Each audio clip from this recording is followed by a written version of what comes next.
কুমিল্লা বিশ্ববিদ্যালয়ের দ্বিতীয় ক্যাম্পাসের নির্মাণাধীন ভবনগুলো দেখলে রীতিমতো টাসকে খেয়ে যাবেন।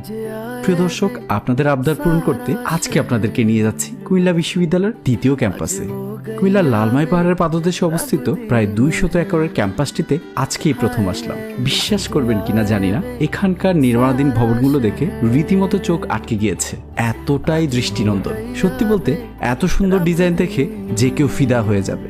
তোমরা যারা শিক্ষার্থী আছো, তোমরা যারা এসএসসি কিংবা এইচএসসি পরীক্ষা দিয়েছো, তোমাদের যাদের কুমিল্লা বিশ্ববিদ্যালয়ে পড়াশোনার সুযোগ আছে, তোমরা একটু ভালো করে ভিডিওটা দেখো।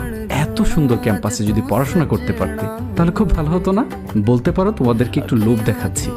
প্রিয় দর্শক, আমি শুধু ভবনগুলো দেখছি আর ভাবছি কোনটা বেশি সুন্দর, এটা নাকি ওইটা নাকি ওই দূরেরটা। কোনোভাবেই যেন কনক্লুশনে আসতে পারছি না, কোনটা ফেলে কোনটা রাখি। একটার চেয়ে একটা সেরা। কোন ভবনটা কোন ফ্যাকাল্টি হবে আমি ঠিক জানি না, তবে মনে হচ্ছে সবগুলোই যেন খুব সুন্দর হবে, সেরা হবে। আমার তো মনে হয় নির্মাণ কাজ শেষ হওয়ার পর কুমিল্লা বিশ্ববিদ্যালয়ের এই ক্যাম্পাসটি সৌন্দর্যের দিক থেকে দেশের অন্যতম পাবলিক বিশ্ববিদ্যালয় হবে এবং আমরা আশাবাদী পড়াশোনা ও গবেষণাতেও দেশ সেরা বিশ্ববিদ্যালয়ের একটি হবে এই কুমিল্লা বিশ্ববিদ্যালয় ইনশাল্লাহ।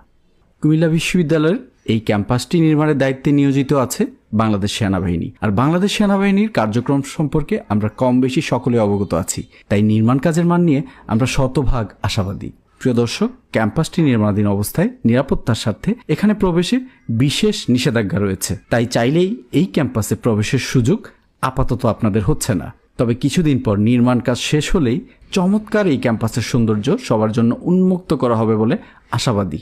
আমার প্রিয় কুমিল্লাবাসী, কুমিল্লা বিশ্ববিদ্যালয়ের দ্বিতীয় ক্যাম্পাসের সৌন্দর্য যদি এক বিন্দু আপনাদের ভালো লেগে থাকে তাহলে অবশ্যই শেয়ার করে সবাইকে দেখার সুযোগ করে দিবেন। সবাই ভালো থাকবেন। আপনাদের সুস্বাস্থ্য ও মঙ্গল কামনা করে বিদায় নিচ্ছি। আবারও দেখা হবে ইনশাল্লাহ। আসসালামু আলাইকুম।